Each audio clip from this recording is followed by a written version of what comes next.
ایک بات تو بھائی یہ ذہن میں رکھیں کہ نعت پڑھنا اور سننا یہ نبی پاک صلی اللہ علیہ وسلم کی سنت ہے۔ رسول پاک صلی اللہ علیہ وسلم کے شاعر تھے سیدنا حسان ابن ثابت رضی اللہ تعالیٰ عنہ۔ رسول پاک صلی اللہ علیہ وسلم ان کے لیے ممبر لگوایا کرتے تھے اور پھر فرماتے تھے کہ ممبر پر بیٹھ کر مجھے میری نعت سنا۔ اور وہ مشہور شعر جو عربی کے ہیں وَأَحْسَنُ مِنْكَ لَمْ تَرَ قَطُّ عَيْنِي وَأَجْمَلُ مِنْكَ لَمْ تَلِدِ النِّسَاءُ خُلِقْتَ مُبَرَّأً مِنْ كُلِّ عَيْبٍ كَأَنَّكَ قَدْ خُلِقْتَ كَمَا تَشَاءُ۔ یہ عربی کی نعت کے جملے ہیں جو سرور کونین صلی اللہ علیہ وسلم کی خدمت میں آپ کے شاعر سیدنا حسان ابن ثابت نے پیش کیے تھے۔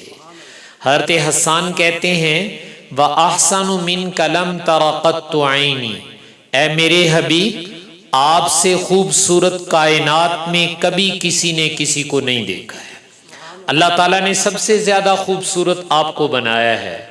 وَأَجْمَلُ مِنْكَ لَمْ تَلِدِ النِّسَاءُ، اور وجہ یہ ہے کہ آپ سے زیادہ خوبصورت کسی ماں نے جنم ہی نہیں دیا۔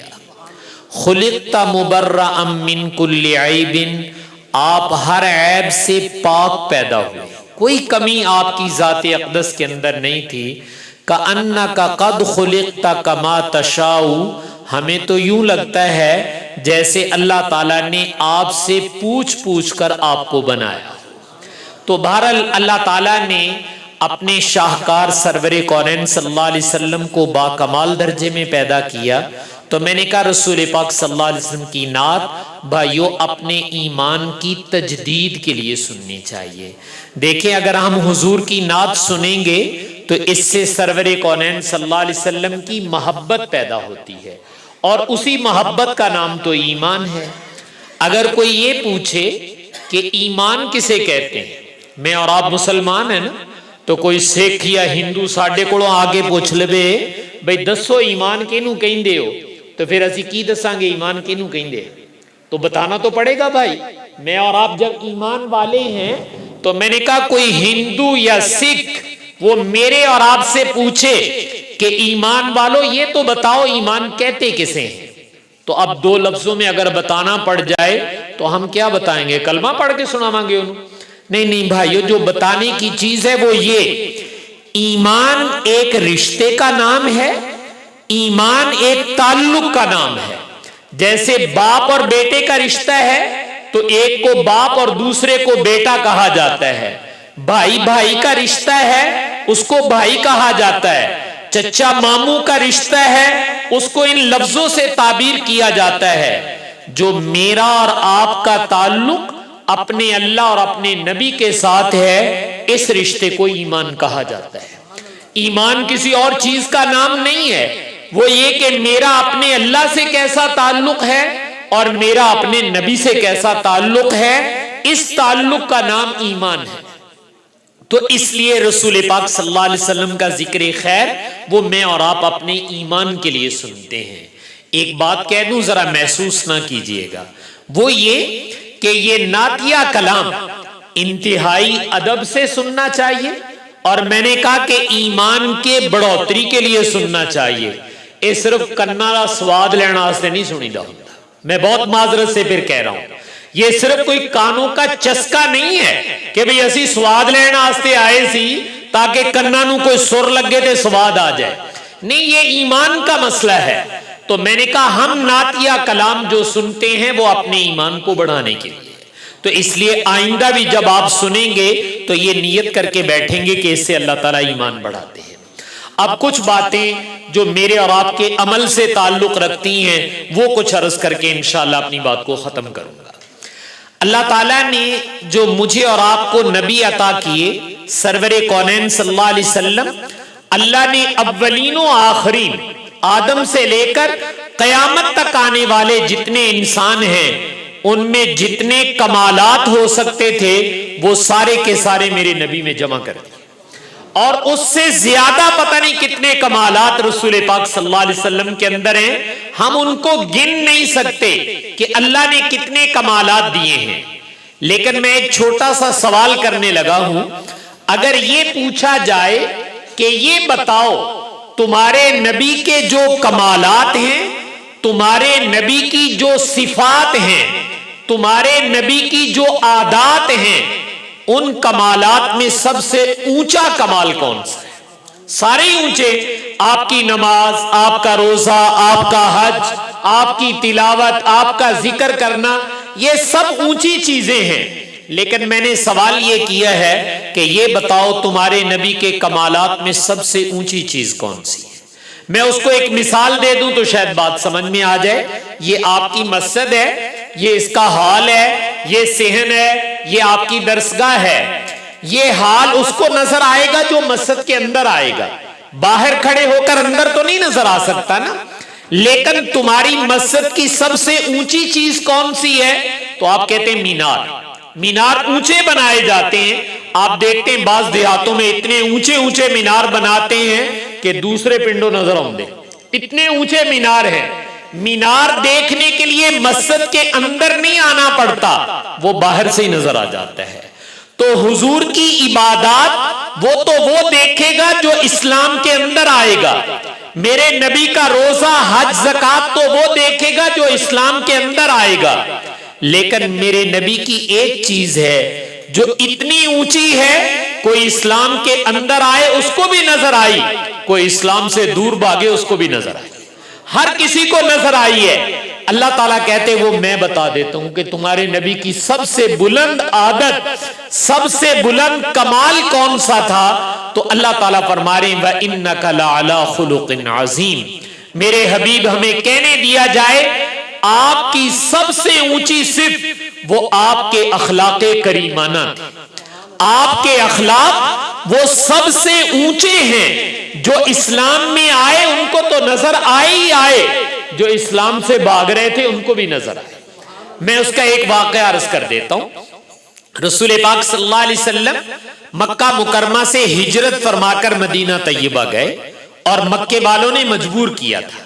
جب آپ جا رہے تھے آپ ایک پہاڑی پر چڑھے اور بیت اللہ پر نظر ڈالی، وہاں سے بیت اللہ نظر آتا تھا، تو آپ نے بیت اللہ کو مخاطب کر کے کہا بیت اللہ میں تجھے کبھی بھی چھوڑ کے نہ جاتا، مجھے مکے والوں نے مجبور کر دیا، وگرنہ آبائی علاقے کو کوئی انسان نہیں چھوڑا کرتا ہے، تو وہ تو میرے نبی کی جائے ولادت تھی۔ تو آپ نے فرمایا مجھے مکے والوں نے مجبور کیا اس لیے چھوڑ کے جا رہا ہوں۔ تو مکے والوں نے مجبور کیا، صحابہ اکرام مکہ چھوڑ کر مدینہ طیبہ چلے گئے۔ جب آپ مدینہ طیبہ چلے گئے ہیں تو مکے والوں نے مدینے میں بھی آرام سے نہیں بیٹھنے دیا، بدر کی لڑائی کی، احد کی لڑائی کی، خندق کی لڑائی کی، 3 لڑائیاں پیچھے سے آ کر لڑی، بھئی تانوں سکھ دا ساہ نہیں اسی لین دینا، تو پیچھے سے لڑائیاں کرنے آ رہے ہیں۔ یہ دشمنی کی ایک طرف انتہا دیکھیے اور دوسری طرف میرے نبی کے اخلاق دیکھیے۔ مکے والوں پہ قحط پڑ گیا، کھانے کو کچھ نہیں ملتا تھا، تو مکے والے سارے اکٹھے ہوئے کہ یار قید پہ گیا کیویں دور ہوئے گا۔ تو سارے مکے والے سر جوڑ کے سوچ رہے ہیں اور تمام مکے والوں کی زبان پر ایک ہی بات آتی ہے، کہتے ہیں کہ اگر قحط دور کرنا ہے بھئی ساڑھے تو ایک قحط ختم ہو جائے، تو کہا اس کا ایک ہی طریقہ ہے، وہ یہ کہ ہمیں چل کر مدینے جانا پڑے گا اور سرور کونین صلی اللہ علیہ وسلم سے دعا کروانی پڑے گی۔ یہ دوست کہہ رہے ہیں یا دشمن کہہ رہے ہیں؟ یہ وہ دشمن کہہ رہے ہیں جنہوں نے مکے سے نکال دیا، یہ وہ دشمن کہہ رہے ہیں جنہوں نے 3 جنگیں پیچھے سے جا کر لڑی ہیں، لیکن دل ان کا بھی گواہی دیتا ہے کہ اگر ہم چل کر ان کے دروازے پہ چلے گئے تو وہ انکار نہیں کریں گے اور تانا نہیں دیں گے، ہاتھ اٹھا کے دعا کر دیں گے، اور جب دعا کر دیں گے تو ہمارا قحط دور ہو جائے گا۔ یہ جب مشورے میں طے ہو گیا تو اس وقت تک جناب سیدنا ابو سفیان رضی اللہ تعالی عنہ یہ ابھی مسلمان نہیں ہوئے تھے، یہ ابھی مشرکین کے سردار ہیں، یہ فتح مکہ پر مسلمان ہوئے ہیں۔ تو مکے والوں نے کہا کہ جناب ابو سفیان آپ ہمارے سردار ہیں، آپ ہی جاؤ۔ تو یہ گئے مدینہ طیبہ حضور کی خدمت میں حاضر ہوئے، اور حاضر ہوتے وقت ذرا بھی ان کو جھجک نہیں محسوس ہوئی، شرم نہیں محسوس ہوئی۔ دیکھیں میں اور آپ ذرا اپنے گریبان میں جھانک کر سوچیں، جس کے ساتھ ہماری اس درجے کی دشمنی ہو کہ ہم نے اس کو گاؤں سے نکال دیا ہو اور پھر پیچھے جا کر بھی لڑائی کی ہو، تو آپ اپنے دل پہ ہاتھ رکھ کے بتائیں، چل کے اودے ڈیرے تے جاؤ گے دعا کراؤن واسطے؟ اسی جان لگے سوری کہاں گے کیڑے منہ نہ جانا یار، اودے نال تے آ کچھ کیتا ہویا ہے، کیڑے منہ نہ اتھے جاواں گے۔ لیکن میرے نبی کے اخلاق اتنے اونچے تھے کہ دشمن آتے وقت ذرا پشیمان نہیں ہے، ذرا شرمندگی نہیں کہ کیڑے منہ نہ جاواں گے، اس لیے کہ پتا تھا کہ جب وہاں پہنچیں گے انکار بھی نہیں ہوگا اور تانا بھی نہیں ملے گا۔ میں اور آپ تو تانے دے کر لوگوں کو مار دیتے ہیں، ہمارے پاس کوئی چل کے آ جائے ہم معاف بھی کرنا چاہیں تے پہلے پچھلی سٹوری سنائی دی ہے، وہ تیرے ابے نے انج کیتا سی، تیری ماں نے ساڑے نہ انج کیتا سی، تو انج کیتا سی، سارے دل دے بھپولے پھول کے پھر آخر تک کہنے چل ہو جانے تینوں معاف کیتا۔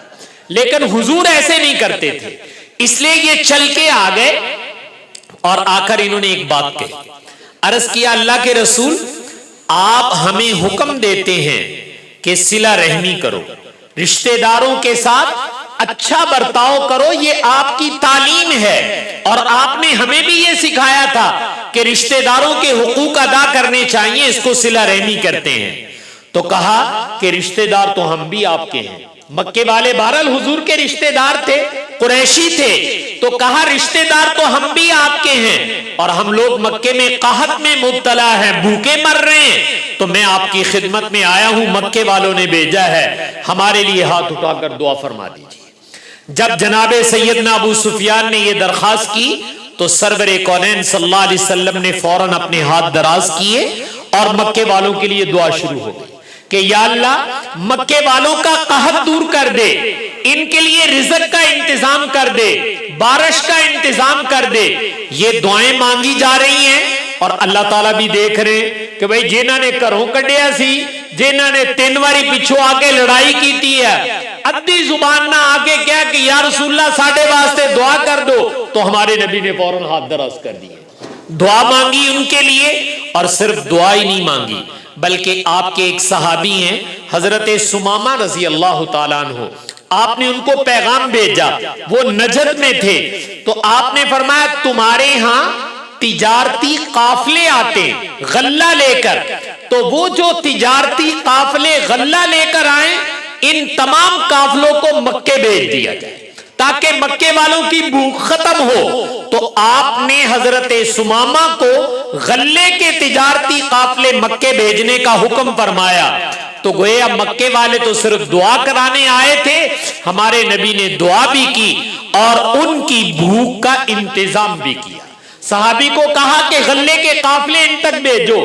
میں نے عرض کیا تھا کہ اخلاقی بلندی اتنی تھی کہ یہ دعا کرانے والے یہ مسلمان نہیں ہیں، یہ مکے کے مشرک لوگ ہیں جو لڑائی کی انتہا کو پہنچے ہوئے ہیں، لیکن نبی جی کی اخلاقی بلندی اتنی ہے کوئی کلمہ پڑھے اسے بھی نظر آتی ہے، کوئی کلمہ نہ پڑھے اسے بھی نظر آتی ہے، اور وہ ماننے کے لیے تیار ہے۔ اور اللہ تعالیٰ آسمانوں سے اعلان کر رہے وَإِنَّكَ لَعَلَىٰ خُلُقٍ عَظِيمٍ، میرے حبیب ہمیں کہنے دیا جائے کہ اس کائنات میں سب سے اونچے اخلاق آپ کے ہیں۔ یہ رسول پاک صلی اللہ علیہ وسلم کا رویہ ہے۔ ایک سبق کی بات کہہ لیتا ہوں پھر تھوڑا سا آگے چلتے ہیں۔ ابھی آپ نے دیکھا کہ مکے والے وہ آپ کے رشتہ دار تھے، اچھا مکے والوں نے آپ کے ساتھ کوئی اچھا رویہ نہیں رکھا تھا، بہت برا رویہ رکھا آپ کے ساتھ، لیکن آپ کی تعلیمات یہ ہیں کہ اگر کوئی تمہارے ساتھ برا کرے تو تم اس کے ساتھ اچھا کر کے دکھاؤ۔ رشتہ دار کوئی تواڈے نال لڑائی کر لوے تے منہ وٹ کے نہ بہ جایا کرو، اس کے ساتھ اچھا رویہ کرو۔ تو صلہ رحمی یہ میرے نبی کے اخلاق میں سے ہے اور یہ میرے نبی کی تعلیمات میں سے ہے۔ تو جب میرے نبی کی تعلیمات اور اخلاق میں سے ہے تو بھائیوں میں اور آپ بھی تو اپنے نبی کا کلمہ پڑھتے ہیں کہ نہیں پڑھتے؟ تو کلمہ پڑھنے کا مطلب کیا ہے کہ جو میرے نبی کے طور طریقے ہوں گے وہ میرے اور آپ کے بھی ہوں گے۔ تو آج ذرا میں اور آپ اپنے اپنے گریبان میں جھانک کر دیکھیں، کیا ہم اپنے رشتہ داروں کے ساتھ یہی رویہ رکھتے ہیں جو میرے نبی نے رکھا تھا؟ میرے نبی نے تو یہ ظلم کرنے والوں کے لیے دعائیں بھی مانگی اور انتظام بھی کیے، اور ہمارے رشتہ دار تو ذرا کوئی زبان سے بات کہہ دیں تو ہمارے دل سے بغض ہی ختم نہیں ہوتا، کینہ ختم نہیں ہوتا، عداوت اور دشمنی نہیں جانے دیتے، تو بھائی یہ نبی کی سنت کے خلاف ہے۔ اس لیے ایک درخواست یہ کروں گا کہ میں اور آپ بھی اپنے رشتہ داروں کے ساتھ اچھا رویہ برتیں۔ جس کو صلہ رحمی کہا گیا ہے، قربان جائیں رسول پاک صلی اللہ علیہ وسلم کے، آپ نے اس پر ایک فضیلت بھی ارشاد فرمائی، اور وہ ایسی چیز ہے جو ہر بندے کی خواہش ہے۔ کائنات میں جو انسان ہے اس کے دل کو چیر کے دیکھو تو دو خواہشیں نظر آئیں گی۔ ایک خواہش یہ ہے کہ اللہ تعالیٰ میرا رزق بڑھا دے، یہ ہر انسان کی خواہش ہے، بے اللہ رزق بہتا دے دے، برکت والا دے دے۔ اور دوسری خواہش کیا ہے کہ اللہ تعالیٰ عمر میں بھی برکت دے دے۔ عمر کوئی بہتی ہونی چاہیے، چھیتی نہ مر جائے۔ کسی بابے کو بھی پوچھ کے دیکھ لو، مرنوں تے دل نہیں کرتا، وہ کہتا زندگی 2-4 سال اور زیادہ ہو جانی چاہیے، عمر زیادہ ہو جائے، رزق زیادہ ہو جائے، یہ ہر انسان کی خواہش ہے۔ میرے نبی کہتے میں اس کی گارنٹی دیتا ہوں، یہ دونوں چیزیں زیادہ لے دوں گا، لیکن میری ایک بات مان لو۔ یا رسول اللہ وہ کیا بات ہے؟ آپ نے فرمایا تم اپنے رشتہ داروں کے ساتھ صلہ رحمی کرو، اپنے رشتہ داروں کے حقوق ادا کرو۔ تمہارے نبی گارنٹی دیتے ہیں کہ میرا اللہ تمہارا رزق بھی بڑھا دے گا، تمہاری عمر بھی بڑھا دے گا۔ تو بھائی اگر آخرت کے لیے نہیں تو دنیا کے لیے کر کے دیکھ لو۔ تو اس لیے رشتہ داروں کی کڑوی کسیلی اس کو برداشت کرو، اور یہ سمجھ کے کہ چلیں اگر یہ کوئی کڑوی کسیلی بھی کریں گے میں ان کے حقوق ادا کروں گا، اللہ میرا رزق بھی بڑھا دے گا اور میری عمر بھی بڑھا دے گا۔ تو یہ رسول پاک صلی اللہ علیہ وسلم کی تعلیم ہے۔ اس لیے میں اور آپ جب یہاں سے جائیں گے تو جانے کے بعد کوشش کریں گے کہ اپنے رشتہ داروں کے حقوق زندگی بھر ادا کریں گے، اور یہ سمجھ کر ادا کریں گے کہ یہ میرے نبی کی تعلیمات کے اندر ہے۔ رسول پاک صلی اللہ علیہ وسلم جب فتح مکہ ہوا تو آپ مکے میں داخل ہو رہے ہیں، اور آپ کے ایک صحابی، ایک جرنیل تھے، ان کے ہاتھ میں جھنڈا بھی تھا، وہ ایک جملہ کہہ رہے تھے رجزیہ، الیوم یوم الملحمہ، وہ کہہ رہے تھے کہ آج لڑائی کا دن ہے، آج لڑائی دا سواد آ جائے گا، لگ پتا جائے گا مکے آڑیاں نوں بھی آج انہاں نوں لڑ کے دکھاؤنا لڑائی کینوں گئی دے۔ تو کہا الیوم یوم الملحمہ۔ جب یہ جملہ ان کی زبان سے نکلا تو جناب سیدنا ابو سفیان رضی اللہ تعالی نے سنا تو یہ بھاگ کر حضور کی خدمت میں گئے، جا کر عرض کے یا رسول اللہ آپ کا فلاں شیر جوان یوں کہہ رہا ہے الیوم یوم الملحمہ، آج تے لگا آج پتا چل جائے گا لڑائی کس کو کہتے ہیں، آج لڑائی کا دن ہے، ہم لڑ کے بتائیں گے ان کو انہوں نے ہمارے ساتھ کیا کیا تھا۔ تو آپ نے فوراً ایک صحابی کو بلایا اور بلا کر کہا جاؤ بھائی اس کو کہو اپنا یہ جو جملہ ہے اس کو بدل دے۔ وہ پہلے کہہ رہا تھا الیوم یوم الملحمہ، آپ نے فرمایا جاؤ جا کر اس کو کہو یوں کہے الیوم یوم المرحمہ، الیوم یوم المرحمہ۔ یہ اونچی اونچی کہتے چلے جاؤ، مکے والوں کو پتا چل جائے کہ مسلمان کیا کہتے آ رہے ہیں۔ تو آپ فاتح بن کر مکے میں داخل ہو رہے ہیں اور اعلان کیا جا رہا ہے آج رحم کرنے کا دن ہے، آج لوگوں کو معاف کرنے کا دن اللہ نے بنا دیا ہے، الیوم یوم المرحمہ۔ تو رسول پاک صلی اللہ علیہ وسلم یہ اعلان کروا رہے تھے۔ تو میں عرض یہ کر رہا ہوں بھائی، نماز بھی میں اور آپ سیکھتے ہیں، اپنے قاری صاحب سے، امام صاحب سے پوچھتے ہیں کہ مولوی جی نماز ہو گئی کہ نہیں ہو گئی، روزہ بھی سیکھتے ہو، حج اور زکوٰۃ کا مسئلہ بھی پوچھتے ہو، لیکن اگر آج میں بھی آپ کا بھائی ہوں نہیں سیکھتے تو میں اور آپ اپنے نبی کے اخلاق نہیں سیکھتے کہ ہمارے نبی کی اخلاقی زندگی کیسی تھی۔ ہم اپنے علماء سے یہ نہیں سیکھتے کہ مولانا ساڑھے اخلاق بھی سدھے کر دیو، ساڑھیاں آتا بھی کوئی ٹھیک ہو جان، یہ ہمارے نبی کا کردار ہمیں سناؤ۔ میں نے کہا یہ ہم پوچھنے کے لیے تیار نہیں ہیں، یہ بہت بڑی کمزوری ہے بھائیو میری اور آپ کی۔ اور میرے نبی اپنی امت کو یہ سکھا کر گئے تھے کہ تمہاری اخلاقی بلندی کتنی ہونی چاہیے۔ چلیں اس پر ایک دو واقعات اور سنا دیتا ہوں۔ آپ نے بدر کا نام تو سن رکھا ہے، بدر میں لڑائی ہوئی اور مشرکین مکہ ان کے 70 بڑے بڑے لوگ گرفتار ہو گئے، اور گرفتار کر کے ان کو مدینہ طیبہ لایا گیا۔ جب مدینے لایا گیا تو مسجد نبوی میں ان کو قیدیوں کو لے آئے، جب مسجد نبوی میں آئے تو آپ نے فرمایا یہیں لٹا دو ان کو. اب قیدی کے ہاتھ پاؤں باندھے ہوتے ہیں تو ان کے ہاتھ پاؤں باندھے ہوئے تھے. یہ 70 قیدی مسجد نبوی میں لیٹے ہوئے ہیں اور مسلمان خوش ہیں کہ آج اللہ نے فتح دے دی اور 70 بڑے بڑے کافر قید ہو کر آ گئے ہیں. سرور کونین صلی اللہ علیہ وسلم اپنے حجرہ مبارک میں گئے جو مسجد کے ساتھ تھا. تھوڑی دیر کے بعد آپ باہر نکلے اور یوں چکر لگا رہے, کبھی ادھر سے ادھر کبھی ادھر سے ادھر. تو صحابہ نے دیکھا تو عرض کیا یا رسول اللہ آپ پریشان نظر آتے ہیں, آج تو خوشی کا دن ہے, آپ کیوں پریشان ہیں؟ تو آپ کے چچا جان سیدنا عباس رضی اللہ تعالیٰ عنہ اس وقت تک یہ بھی مسلمان نہیں ہوئے تھے, یہ بھی مشرکین کے ساتھ آئے تھے, یہ گرفتار ہو کر آئے ہوئے تھے اور ان کے ہاتھ بھی بندھے ہوئے تھے, پاؤں بھی بندھے ہوئے تھے. اب کسی کے بھائی ہاتھ بھی بندھے ہوں پاؤں بھی بندھے ہوں اور باندھے بھی ٹائٹ کر کے ہوں تو نیند نود نہیں ہوندی پھر بندے نو. تو حضرت عباس کر رہے تھے ہائے ہائے, یہ آواز نکل رہی تھی. تو آپ نے فرمایا تمہارے نبی کو نیند کیسے آ رہی ہے؟ میرے چچا کی آہوں کی آواز میرے کان میں پڑ رہی ہے. صحابہ جلدی سے گئے, حضرت عباس کے ہاتھ بھی کھول دیے اور پاؤں بھی کھول دیے. کہا چچا جان آپ تو آرام سے سوئیں. حضرت عباس لیٹ گئے, سو گئے. آپ اپنے حجرے میں چلے گئے, تھوڑی دیر کے بعد پھر باہر آ گئے, پھر اسی طرح چہل قدمی ہو رہی ہے. صحابہ نے پوچھا یا رسول اللہ ہن کی گل, اب تو چچا جان سو گئے.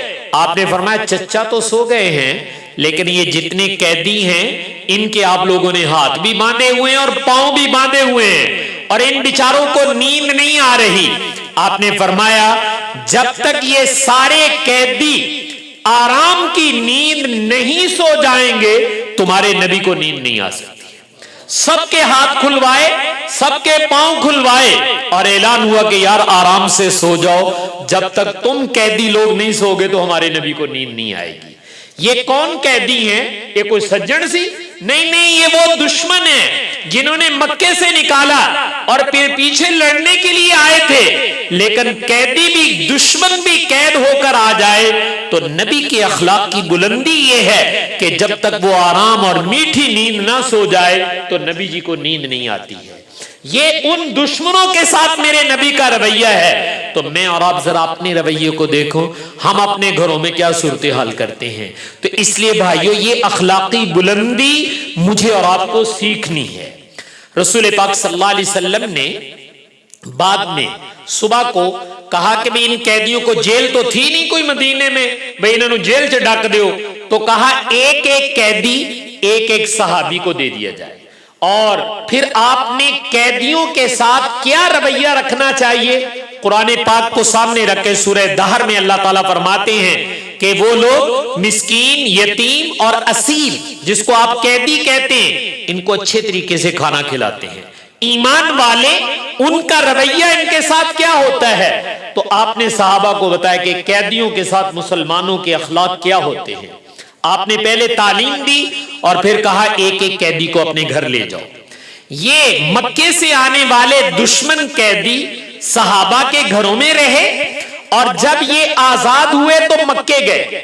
جب یہ مکے پہنچے تو مکے والوں نے پوچھا کہ بھئی آپ لوگ مدینے کی جیل کاٹ کے آئے ہو, بتاؤ مدینے کی جیل کیسی تھی, کیسے دن گزرے تمہارے وہاں کی جیل میں. تو ان قیدیوں کا جواب سنیے. وہ کہتے ہیں اپنے دوستوں سے اور گھر والوں سے کہ نبی پاک صلی اللہ علیہ وسلم نے جب تعلیم دے کر اپنے صحابہ کو ہمیں ان کے گھروں میں بھیجا تو ہم نے دیکھا کہ ان کے گھر میں اگر دو کھانے کی چیزیں موجود ہیں, ایک آلہ ہے اور ایک ہلکی قسم کی چیز ہے, تو جو آلہ کھانا ہوتا تھا وہ قیدی کے سامنے رکھا جاتا اور جو ہلکا کھانا ہوتا تھا وہ گھر والے ایک سائڈ پہ بیٹھ کے کھا رہے ہوتے تھے.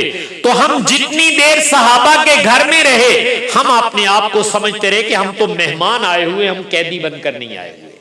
یہ اخلاقی بلندی رسول پاک صلی اللہ علیہ وسلم نے صحابہ کو بھی سکھائی تھی.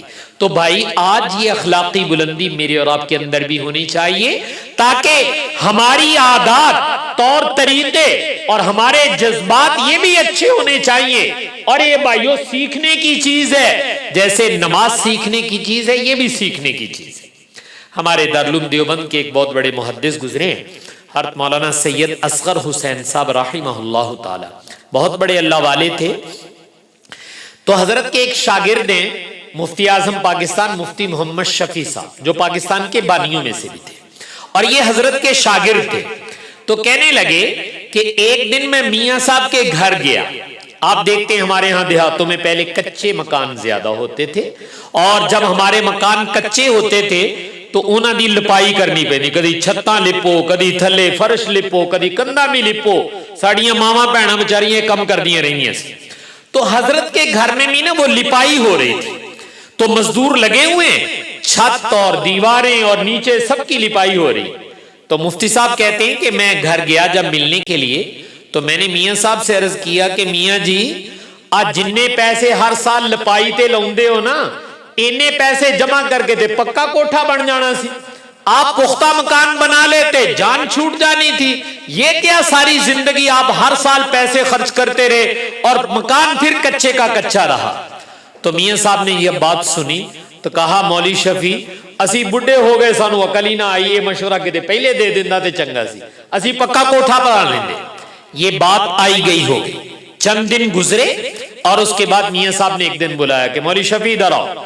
تو آئے تو کہا بیٹا تم نے ایک مشورہ دیا تھا کہ پکا مکان بنا لیں، یہ لپائی سے جان چھوٹ جائے گی، پیسے بچ جائیں گے آپ کے. تو کہا بیٹا اللہ نے مجھے کاروبار بھی دیا ہوا، پیسے بھی دیے ہوئے.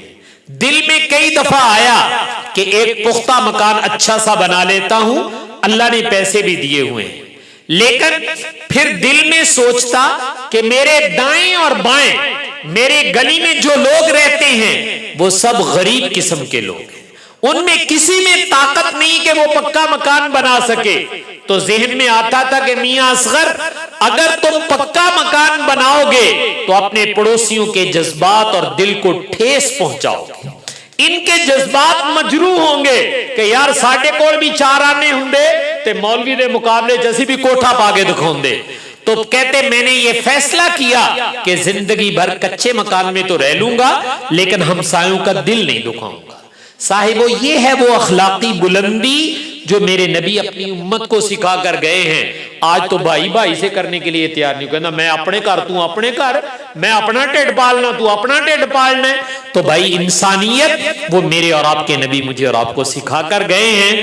آج یہ چیز میرے اور آپ کے اندر نہیں ہے. اللہ کے لیے کہہ رہا ہوں کہ اخلاقی بلندی سیکھو. بس دو واقعات سنا کر اپنی بات ختم کر دیتا ہوں. رسول پاک صلی اللہ علیہ وسلم کی زوجہ مطہرہ ہیں حضرت عائشہ رضی اللہ تعالیٰ عنہ. آپ کے دنیا سے پردہ فرمانے کے بعد صحابہ کرام نے ایک دن پوچھا اماں جان ہمارے نبی گھر میں کیسے رہتے تھے؟ ہمارے نبی گھر میں کیسے رہتے تھے؟ گھر چ بندے دا پتہ لگ جانا، گھر دا پیر بننا بڑا اوکھا ہوندا. تو کہا ہمارے نبی گھر میں کیسے رہتے تھے؟ پہلے میں ایک جملہ کہہ دیتا ہوں. ازواج مطہرات آپ کی بیویاں یہ کہتی ہیں کہ سرور کونین صلی اللہ علیہ وسلم جب گھر میں آتے تھے تو یوں لگتا تھا جیسے ہمارے گھر میں موسم بہار آ گیا ہے. آپ کی آمد کے بعد یہ کیفیت ہوتی تھی. اس لیے ایک درخواست آپ سے بھی کروں گا کہ بھائی گھر میں بڑے اچھے انداز سے رہنا چاہیے. گھر چ تھانے دار بن کے نہ رہا کرو. آج جڑا اسی اپنے گھر تھانے دار بن کے رہنے نا یہ ٹھیک نہیں ہے. میں اس کی ایک نشانی بتا دیتا ہوں. جو والد تھانے دار بن کے گھر میں رہتا ہے نا تے جدو ابا گھر آوندا تے نیانے ایک ایک کر کے باہر نکلنا شروع ہو جاندے. انہوں نے پوچھو پتر باہر کیوں آ گئے؟ کہنے ابا جی گھر آ گئے. بھئی ابا گھر آئے تسی باہر کا لیے آ گئے ہو تو اس کا مطلب یہ ابا نہیں یہ تھانے دار گھر آئے. اس لیے تھانے دار بن کے نہیں گھر میں رہو. گھر میں ایسے رہو جیسے میرے نبی رہا کرتے تھے. تو اماں جان کہتی ہے اچھا چلو تمہیں ایک واقعہ اپنی زندگی کا سنا دیتی ہوں، اس سے تمہیں پتا چل جائے گا کہ تمہارے نبی گھر میں کیسے رہتے تھے. کہا ایک دن سرور کونین صلی اللہ علیہ وسلم گھر تشریف لائے اور میرے گھر میں قیام فرمایا. آپ باری باری ٹھہرا کرتے تھے. تو آپ مسجد میں تشریف لے گئے، بھوک لگی ہوگی یا کوئی مہمان آیا تو آپ نے پیغام بھیجا عائشہ کھانا اگر تیار ہو تو بھیج دو.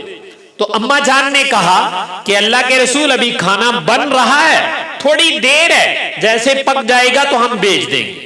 ساتھ والا جو حجرہ تھا وہ کون سے محلات تھے؟ کھجور کی ٹہنیوں کے وہ بنے ہوئے جھونپڑے تھے. تو ساتھ حضرت حفصہ رضی اللہ تعالیٰ عنہ کا حجرہ مبارک تھا. ان کے کان میں آواز پڑ گئی کہ حضور کو کھانے کی ضرورت ہے. تے ادھر ہجے روٹی پکی نہیں، ساڈے وال پکی پئی، چلو اسی کل دینے۔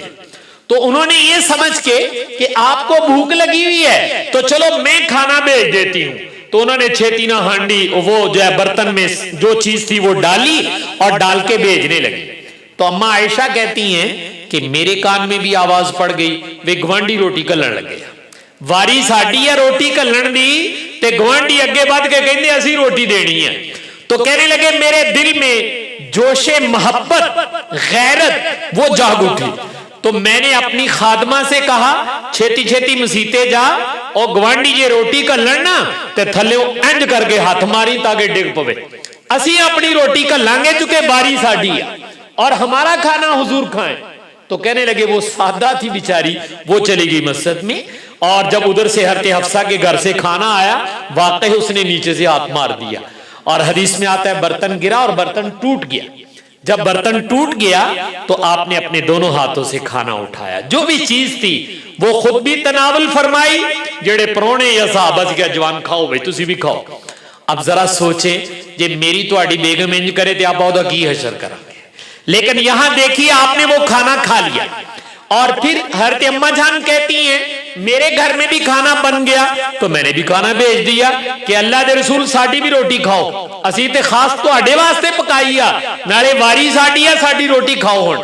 تو آپ نے لے کے رکھ لی، اور رکھنے کے بعد آپ نے ایک صحابی کو بلایا، بلا کر کہا آ کھانا چک جوان تے حفصہ دے کر لے جا، ان سے جا کر کہو کہ آج روٹی بھیجنا تمہاری ڈیوٹی نہیں تھی، آج تو اڈی ذمہ داری نہیں سی روٹی کلن دی، آج باری اینا دی سی، تو تم نے تو احسان کیا کہ کھانا بھیج دیا، اور روٹی دے بدلے روٹی رکھ لو تے تو اڈا پانڈا گواڑیاں نے توڑ دیتا سی، برتن بھی تو ٹوٹ گیا تھا، کہا برتن دے بدلے برتن بھی رکھ لو، تو آپ نے برتن بھی ادھر بھیج دیا، کھانا بھی سارا ادھر بھیج دیا۔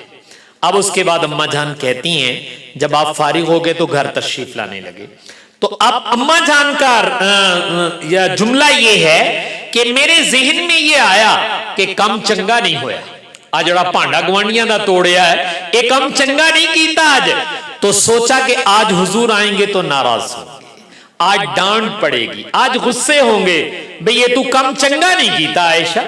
تو پھر اماں جان کیا فرماتی ہیں جب میرے نبی فارغ ہو کر گھر تشریف لائے، میرے ماں باپ میرے نبی پہ قربان، میری ساری نسل میرے نبی پہ قربان جائے، کہا کہ میرے نبی کا زبان سے کہنا تو دور کی بات کہ آپ زبان سے کچھ کہتے، کہا میں نے اپنے نبی کے چہرے پر ذرا بھی ناگواری کا اثر نہیں دیکھا، متھے وٹ بھی نہیں پایا، بھئی پلیے لوگ ایک ہی کام کیتا ہے، فرمایا تمہارے نبی تو یوں گھر میں رہا کرتے تھے۔ تو بھائی ذرا میں اور آپ سوچیں ہم اپنے گھر والوں کا کیا حشر کر دیتے ہیں، کہتے ہیں ماڑی جی روٹی اگے پیچھے ہوئے تھے لا پھا کر دے دیئے، کچھ اور تھوڑی سی غلطی ہو جائے تو انہیں میرے دے کلامے دے جے بیچاری کا جینا مشکل کر دیتے ہیں۔ بھائیو اللہ کے لیے گھروں میں رہنا سیکھو اور اپنے نبی سے سیکھو کہ تمہارے نبی اپنے گھر میں کیسے رہتے تھے، تو بھائی رہو گے گھر میں اپنے نبی کی طرح، اس لیے گھروں میں رہنا بھی اپنے علماء سے سیکھو۔ میں پھر کہہ رہا ہوں نماز بھی سکھیا کرو، روزہ بھی، زکات بھی، حج بھی، تے نال اے بھی کیا کرو مولوی جی ساڈے نبی دے اخلاق بھی سانو سکھاؤ، سانو پتہ لگے بھی ساڈے نبی کیویں دنیا تے رہ کے گئے، رویے، عادات، طور طریقے ان کے کیا تھے جن کو آپ اخلاق کریمانہ کہتے ہیں، وہ سیکھنا بھی میرا فرض بنتا ہے۔ سرور کونین صلی اللہ علیہ وسلم مسجد نبوی میں ہیں اور ایک سائل آیا، اس نے آ کر بتایا، بدوی تھا جنگل کا رہنے والا، کہا یا رسول اللہ ہمارے ہاں قحط پڑا ہوا ہے، کھانے کو کچھ نہیں مل رہا، تو میں تعاون کے لیے حاضر ہوں، میرا کوئی تعاون کر دو۔ آپ نے دیکھا آپ کے پاس دینے کے لیے اس وقت کچھ نہیں تھا، شیر خدا سیدنا علی المرتضی رضی اللہ تعالیٰ عنہ وہ پاس بیٹھے ہوئے تھے، تو آپ نے پوچھا علی تیرے کو کچھ ہے گا؟ تو انہوں نے بھی چیک کیا تو کہا یا رسول اللہ ایسے رہتے ساڑیاں جیباں بھی خالی ہے، کچھ نہیں ہے۔ یہ آپس میں بات ہو رہی تھی، ایک یہودی دور کھڑا دیکھ رہا ہے، وہ قریب آ گیا، اس نے آ کر پوچھا کیا بات ہے؟ تو سرور کونین صلی اللہ علیہ وسلم نے بتایا کہ یار یہ سائل ہے، ہم اس کو کچھ دینا چاہتے لیکن اس وقت ہمارے پاس نہیں۔ تو یہودی نے کہا کہ میرے نال سودا کر لو، میرے کو سونا ماں، اے سونا تسی لے لو تے کھجور دی فصل پکن والی ہے، اور جب کھجور پک جائے تو اتنے من کھجوریں مجھے آپ نے اس کے بدلے میں دینی۔ آپ نے فرمایا ہمیں منظور ہے، دے دو سونا۔ اس نے سونا نکال کے دیا۔ آپ نے اس بدو سے کہا کہ یہ سونا لے جاؤ اور اپنے خاندان میں انصاف سے تقسیم کر دینا، سارے انو آ جبے تاکہ لوڑ تھوڑ سارے انو پوری ہو جائے۔ اس نے عرض کیا یا رسول اللہ انصاف سے تقسیم کروں گا۔ وہ لے کے چلے گئے، دن گزرتے گئے۔ ایک دن آپ جنازہ پڑھانے گئے۔ اچھا اے دسو بھئی جدوں کتے جنازہ پڑھاؤن جائیے جے کسی کو قرضہ لینا ہوئے تے قبرستان جا کے مطالبہ کر دے ہوندے؟ نہیں، اتھے سارے چپ رہندے کہ یار اے جگہ ایہو جی نہیں ہے گی۔ میرے نبی نے جنازہ پڑھایا، جنازہ پڑھ کے آپ مڑے، یہ یہودی وہاں کھڑا ہو گیا اور اس نے نعوذ باللہ سخت جملہ ایک کہا۔ کیا کہا؟ اے اولاد عبد المطلب، آپ کے دادا جان عبد المطلب تھے، اے اولاد عبد المطلب، تم لوگوں کا مال دبا جاتے ہو، تم لوگوں کا قرضہ نہیں ادا کرتے ہو۔ اس طرح سختی سے جملے کہنے شروع کیے۔ حضرت عمر رضی اللہ تعالیٰ ساتھ تھے، آپ نے تلوار نکالی، کہا اللہ کے رسول بس اجازت چاہیے، میں اللہ کے دشمن کی گردن اڑاؤں گا۔ یہ کون ہوتا ہے ہماری موجودگی میں اس طرح بات کہہ جائے؟ تو جب آپ نے تلوار نکالی تو وہ جو یہودی تھا وہ تو ٹھٹر گیا، ڈر گیا بھی میری تو ہونتے گئی ہوں، اس لئے کہ عمر کی تلوار تو نہیں چھوڑے گی۔